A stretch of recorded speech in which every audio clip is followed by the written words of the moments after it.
So my deep dive today is actually going back to something that we discussed earlier in the podcast, and it is feedback that I got from Mavis, actually. So she was talking about how when we were talking about the Red Sea fashion show, and then we had our discussion about what people are wearing in Saudi Arabia on the street and, you know, kind of what's acceptable and what isn't, that was really useful for her. And it made me think that that's something that I actually get a lot of questions about. And I think that there are still really, really kind of widespread misperceptions and fears about what women can and cannot wear in public in Saudi Arabia. So what I kind of wanted to do today was look at kind of some of the key legal changes that have happened after Vision 2030 and how that is impacting public dress and public behavior within the kingdom. And just start there, really setting the scene so people do understand that the shifts aren't just like people stop doing something, but there are some actual laws, or you could also just say kind of different codes of conduct that have been introduced. So I want to say that, you know, that one of the key things that happened was in 2016, the Council of Ministers issued a new law that prevented they're called the General Presidency of the Commission for the Promotion of Virtue and the Prevention of Vice. That was their name. It still is their name. They still exist. Yeah. The Hay'a, because in Arabic it's Hay'at al-Amr bil-Ma'ruf wa Nahy anil Munkar. So it comes from that name, Hay'a, which is the commission. So the Hay'a, also in al-Mutawwa, is what a lot of Westerners would call them, the Mutawa. You could call them the religious police. Yeah. Exactly. The religious police, the morality police. There are so many different ways to refer to them. But having a beard and wearing a short thobe was kind of something that was visually like identifiable for people that kind of belonged to the commission. But they would also then usually wear like a bisht, so that kind of traditional like coat, almost thin coat that would go all the way down to the ground. They would wear the headdress, the shmagh, without agal, without the black kind of ropey thing that goes on top of it. And they would walk around with police. That's kind of what it was like before 2016. And that police presence with them gave them the authority to arrest people if they believed that they were behaving against kind of Islamic guidelines, or if their behavior was unacceptable for multiple reasons. And it wasn't always clear what those reasons were. So there was a bit of arbitrariness that made them kind of intimidating to everybody, Saudis and non-Saudis alike, especially teenagers, but also Westerners, Western women. They were usually more or less friendly to expats, but would still ask people to cover, women to cover their faces, men to wear longer trousers, boys to cut their hair, men to cut their hair shorter. There was a lot of intervention in public appearance and what you could and couldn't do. You know, just they would come and speak to you in public if you were in a public place. And it was very uncomfortable. It was very confrontational. And a lot of times with the police presence, if you were Saudi usually, and you were doing something that you shouldn't do, you could get arrested and taken into the Hay'a station. And then, you know, you would sign some sort of agreement that you wouldn't repeat this conduct. There were all sorts of different things that could happen. So before you continue, sorry, I have a great story about that happening to me, but I'm not going to say it right now. You have to keep going. I just wanted to note that there is a story there. Continue. A story's coming. Amazing. So that's who the Hay'a were kind of before, or the Mutawa, or whatever you want to call them. Again, promotion of virtue, prevention of vice. That comes straight out of the Quran as well. And it's a duty that Muslims have. How you apply that, that's subjective. And they used to apply it by really telling people what to do publicly. It can be a much more discreet way of communicating with somebody. You can go up to them and be like, I don't think you should say that. I don't think you should dress this way. You know, and it can come in multiple different forms. But the Hay'a used to do that publicly. And in 2016, as I mentioned, the Council of Ministers issued a law that prevented them from monitoring people in public, including monitoring the mixing of men and women, which was not illegal in Saudi, but they would monitor it. And it was, in their interpretation of Islam, unacceptable for men and women who were not related to mix in public without technically without a muhram or, a third person that is related to the woman, but they just banned it completely. And that's why you had singles sections and family sections in restaurants and in cafes, because the singles section would be men alone. It wasn't just singles. He's single and mingling in the singles section. It was men only. And the family section was women accompanied oftentimes by the male members of their families, right? So single men basically were barred from hanging out with families if they didn't have a woman with them. That's how that used to work. When they took away the hay'a, when they gave them, or, gave people back the decision on where to mix, who to hang out with, what to wear, actually most cafes and restaurants took those spaces away, at least in the big cities. So there still is a general separation of genders, of sexes when you go into places. Like people will oftentimes hang out in groups that are single sex. Like that happens naturally in Saudi quite often. Even if you're going into a mixed space, a lot of times you won't see people sitting together. It'll be groups of girls going out, groups of guys going out, groups of women, groups of men, that kind of thing. But not only, and increasingly in big cities, you do see mixed groups, and nobody's monitoring that anymore. And one place you see that, sorry to jump in there again. Yeah. I'm sorry to keep interrupting you, but one place you do see that. No, actually, we don't have to keep this as just a deep dive. We can have it be more of a conversation. No, I know, but this is so interesting. But so one place that I've noticed this phenomenon you were talking about, where the grouping by gender is happening despite absolutely no law or regulation of it being required, is at airports. And at airports, you know how you go through the security line and it's never pleasant for anybody, but you have to take your shoes off and you're putting all your stuff through the conveyor belt.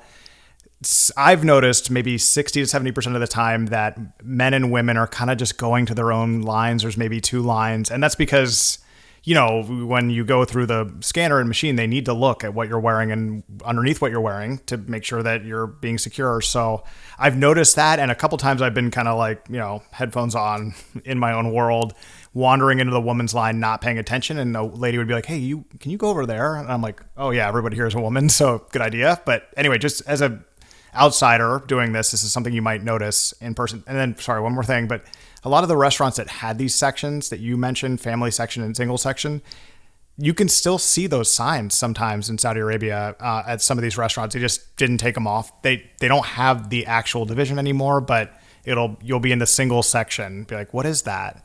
As you said, it's not single and ready to mingle. Okay, Lucian is done interrupting. Continue.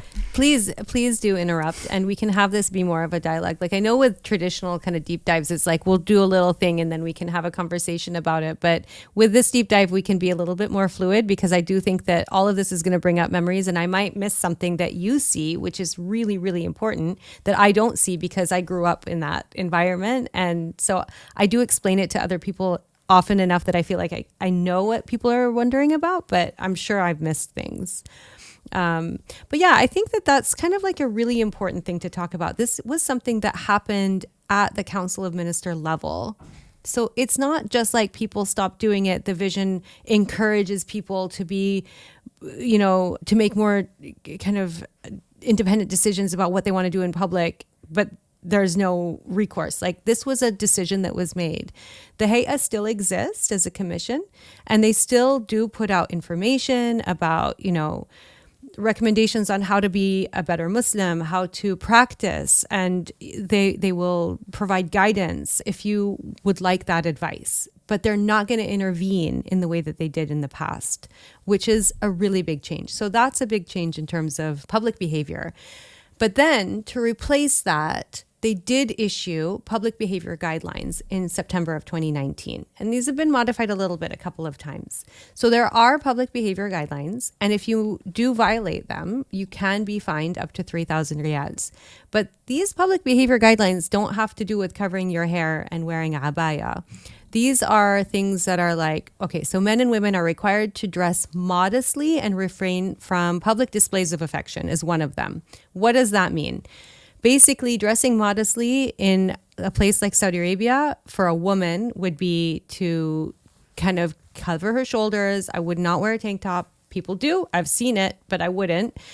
Keep the whole upper part of your kind of body covered to some degree. I would say sleeves down to your elbows and whatever, something down to your knees, and kind of have it a little bit more loose than very, very skin tight. Again, I've seen people not do any of those things in Riyadh. Walking around, it happens, and nobody has come and said anything to them. But generally speaking, I think it's respectful to do at least that. And then for men, again, shorts, like short shorts, are discouraged. Your shorts should go down to your knee as well. But also just like in general in Saudi, like dressing nicely is something that people really value. So modesty is obviously, again, a subjective thing, but those are kind of key guidelines, like wearing longer shorts if you're a guy, probably not shorts at all, I would say, but you can, especially if it's kind of like inappropriate, I would say, to wear shorts and go to the mall. Like you can wear shorts if you're going to play like a sport or going to the gym, but I would wear longer trousers. And then, yeah, public displays of affection are definitely frowned upon, but you do see people holding hands. And you see guys holding each other's hands, but it's more like no kissing, no like hugging in public, I would say. Those are the two. And then anything beyond that, obviously. So I don't know. How does that sit with you, Lucian? I have my own sartorial like guidebook that I don't share with anybody. But when it comes to dress, I would absolutely I like shorts. I wear shorts around my house. It's hot here. It's hot in Saudi Arabia. But basically, for any reason, if I'm going outside and it's not like in the direct sunlight and there is no way around it, I'm wearing pants. When I see people wear shorts at the airport or at restaurants, I'm like, can we just, I don't know, can we not? But let's just focus on Saudi because I have all these different things and rules and stuff. But in Saudi Arabia, I think the point you made that's really, there's a lot of good ones, of course, but the one that really resonates with me is that there's a kind of an elevated level of decorum, of dressing to be respectful to others. It's one thing that one person's opinion, one American's opinion, I really like about Saudi Arabia, because it seems that in America these days, depending on where you are, it's a huge country, there is just increasingly more and more casual dress being seen to the point where it's almost an overwhelming sensation to see people that shouldn't be wearing tight-fitting, short clothing wearing those items in places where you just kind of feel like maybe that's not a good place to wear those things. And in Saudi Arabia, it's not only more formal place, but it's also like, it's a very business, especially Riyadh is a very business-oriented city. So I'm seeing a lot more suits and ties in Saudi Arabia than I now see in Washington, D.C. or New York. And it's kind of amazing because it's like, it is more formal, and I like that a lot. Even though it's hot in the summer, there's other ways around that. But yeah, no, I think that was really good. I think the context of taking what we were talking about earlier on the show and placing it in the, frankly, recent historical context of having the Haya around and then having them sort of fade out, and these kind of changes take a little bit of time for people to get used to. I think that's all very helpful. And I also think it's very helpful to hear about what women should wear. We did talk about it a little bit earlier, but to be honest, like for me, when women ask me, I'm like, you don't have to wear the head scarf, but as far as like what you wear, I don't know what women wear. So like, I don't know how to answer that question, but that was really helpful. So that's kind of cool. Well done. Well, there's another guideline, right, which actually is explicitly stating that women are free to choose a modest choice of clothing. That's part of this new kind of public behavior guide. Avoiding cleavage, mid-calf, and having it be mid-calf and half sleeve. So kind of what I was saying. I think that personally, I wear abaya when I'm in Saudi. I often also cover my hair. And I think that a lot of people are just more comfortable doing that because so many women, the majority of women, still wear abayas. And I think you've mentioned in another episode, the episode I was referring to even, that abayas used to be predominantly black, and now they're not. They're often colorful.